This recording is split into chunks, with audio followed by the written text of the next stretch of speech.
ஹாய்ங்க, வணக்கம்.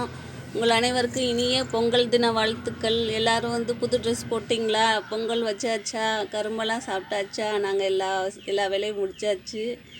பாருங்கள், நம்ம மாடி தோட்டத்தில் இது குரோட்டன்ஸ் வாங்கியிருந்தேன் பார்த்தீங்களா?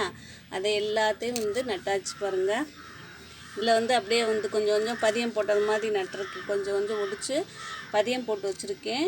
பதியம் வந்துச்சுன்னா நான் உங்களுக்கு வந்து வீடியோ போடுறேங்க. இதெல்லாம் பாருங்கள், இந்த இதை ஒடிச்சு இதுலேருந்து நட்டாச்சு, பதியம் போட்டாச்சு. இப்போ என்ன மழை பெஞ்சிக்கிட்டே இருக்குது பார்த்திங்களா? அதே மாதிரி இதுவும் பாருங்கள், இந்த நுனியவே கட் பண்ணி எடுத்தாச்சு. இது வேர் தனியாக இருக்குது. இது அதே மாதிரி இந்த செடி இன்னொரு இடத்துல இருக்குது. அதுலேருந்து பதியம்தான் போட்டிருக்கேன். நமக்கு குட்டியாக வேணும்ல, பெருசு பெருசாக இருக்குது. அதனால் சரி பதியம் போடலாம் அப்படின்னு சொல்லிட்டு போட்டாச்சுங்க. மாடி தோட்டத்தில் குரோட்டன்ஸ் எல்லாத்தையும் நட்டாச்சு.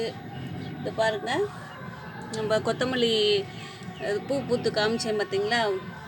கொத்தமல்லியே விளைஞ்சிருச்சு பாருங்கள். இவ்வளோதான். தனியான்னு சொல்லுவோம் பார்த்தீங்களா? நம்ம சமையலுக்கு, புளிக்குழம்புக்கு, கறி குழம்புக்கெல்லாம் போடுவோம் பார்த்தீங்களா? கொத்தமல்லி இலையை வச்சு நம்ம சட்னியும் அரைக்கலாம். இந்த கொத்தமல்லி விளைஞ்சதை வச்சு நம்ம வந்து குழம்புக்கும் வந்து பயன்படுத்தலாம் பாருங்கள்.